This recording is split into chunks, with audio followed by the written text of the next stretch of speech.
നമുക്ക് ഈസി ആയിട്ട് ഒരു മട്ടൻ കറി ഉണ്ടാക്കാം. അതിനുവേണ്ടി ഞാൻ 1 കിലോ മട്ടന് ഉപ്പും മഞ്ഞളും തൈരും ഇട്ട് കഴുകി റെഡിയാക്കി വെച്ചിരിക്കുന്നതാണ് ഇത്. അതിൻ്റെ കൂട്ടത്തിൽ നമ്മൾ ഒരു വലിയ സ്പൂണ് മല്ലിപ്പൊടിയാണിത്, ഒരു വലിയ സ്പൂണ് മുളക് പൊടിയുണ്ട്, ചെറിയ സ്പൂണ് മഞ്ഞൾ പൊടിയാണിത്. പിന്നെ നമുക്ക് അതിന് വേണ്ടിയിട്ട് ഞാൻ ഒരു 4-5 പച്ചമുളകുണ്ട്, ഒരു 10-15 വെളുത്തുള്ളി, വലിയ 1 സ്പൂൺ ഇഞ്ചി, ഇതെല്ലാം ഞാൻ മിക്സിക്കകത്ത് അരക്കുകയാണ് ചെയ്യുന്നത്. അതിൻ്റെ കൂട്ടത്തിൽ ഞാൻ 1 സ്പൂണ് ഗരം മസാല, 1 സ്പൂണ് കുരുമുളക് പൊടി എടുത്തിട്ടുണ്ട്. ഇത് ഞാൻ അരയ്ക്കാൻ പോവുകയാണ്. പിന്നെ നമുക്ക് വലിയൊരു സബോള, 1 തക്കാളി, അതിന് ഒരു 1/2 കപ്പ് തൈര് വേണം.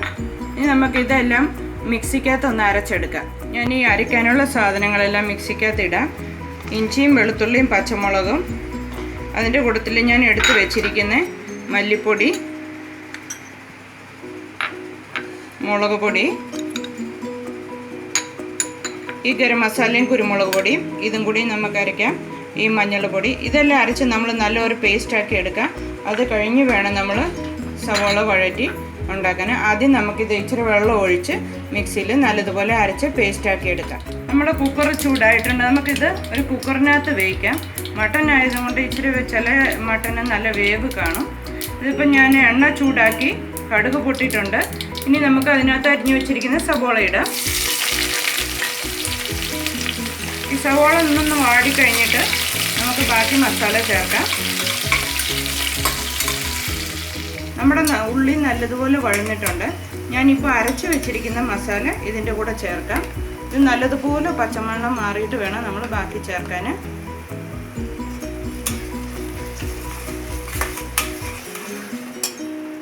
തീ കൂട്ടി വെച്ചിട്ട് നമുക്കിത് നല്ലതുപോലെ പച്ചമണം എണ്ണ തെളിയുന്നവരെ ഇളക്കാം.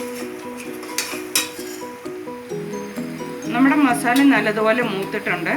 ഇപ്പോൾ എണ്ണ തെളിഞ്ഞിട്ടുണ്ട്. ഞാൻ 2 വലിയ സ്പൂൺ എണ്ണയാണ് ഇതിനെടുത്തത്. നമ്മൾ 1 കിലോ മട്ടനാണ് വെക്കുന്നത്. ഇനി ഞാൻ ഇതിനകത്ത് അരിഞ്ഞു വെച്ചിരിക്കുന്ന തക്കാളി ചേർക്കാം.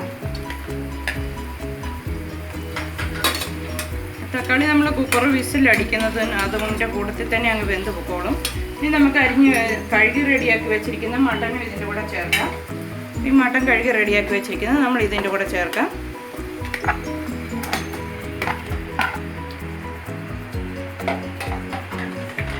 ഈ സമയത്ത് തന്നെ നമുക്ക് ആവശ്യത്തിന് ഉപ്പും കൂടെ ചേർത്ത് കൊടുക്കാം. ആവശ്യത്തിന് ഉപ്പും കൂടെ ഞാൻ ഇതിൻ്റെ കൂടെ ചേർക്കുകയാണ്. പിന്നെ ഞാൻ 1 കപ്പ് തൈര് എടുത്ത് വെച്ചിരിക്കുന്നത്. ഈ തൈരും കൂടി ഇതിൻ്റെ കൂടെ ചേർക്കുക. നമ്മൾ മട്ടൻ ഈ ഉളുമ്പ് മണം വരാതിരിക്കാൻ വേണ്ടി തൈര് ചേർത്ത് ഉണ്ടാക്കുമ്പോൾ നല്ലതാണ്.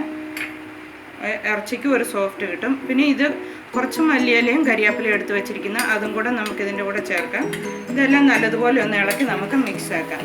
അത് കഴിഞ്ഞ് 1 ഗ്ലാസ് വെള്ളവും കൂടി ഒഴിച്ച് വേണം നമ്മൾ ഇത് കുക്കർ അടയ്ക്കാൻ. ഒരു വിസിൽ വന്നു കഴിഞ്ഞാൽ ഒരു 10 മിനിറ്റ് കൊണ്ട് നമ്മുടെ മട്ടൺ റെഡിയാകും. 3 വിസിൽ ധാരാളം മതിയാകും.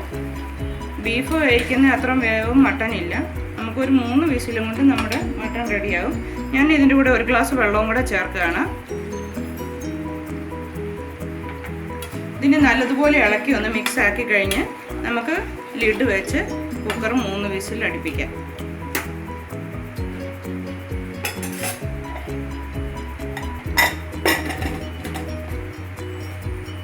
നമ്മുടെ മട്ടൺ റെഡി ആയിട്ടുണ്ട്. ഇത് 3 വിസിൽ അടിച്ചപ്പോൾ ഞാൻ ഓഫാക്കിയതാണ്. പിന്നെ നമുക്ക് ആവശ്യമുണ്ടെങ്കിൽ വെന്തില്ലെങ്കിലും 1 വിസിലും കൂടി അടുപ്പിക്കുക. അത് നമ്മൾ മട്ടന് പല സൈസിലാണ് അനുസരിച്ച് ചെയ്യാം. ഇനി ഞാൻ ഇതൊരു നല്ല സെർവിങ് ബൗളിലോട്ട് മാറ്റാം. നമ്മുടെ മട്ടൻ കറി റെഡിയാണ്. നമുക്ക് ചോറിനും അപ്പത്തിനും ഒക്കെ കൂട്ടാൻ വളരെ ടേസ്റ്റിയാണ്. വളരെ ഈസി ആയിട്ട് ഉണ്ടാക്കാം. എല്ലാ മസാലയും നമ്മൾ ഒന്നിച്ച് കുക്കറിൽ വേവിച്ചാൽ മതി. എല്ലാവരും ഒന്ന് ട്രൈ ചെയ്ത് നോക്കണം. വളരെ ഈസിയാണ്.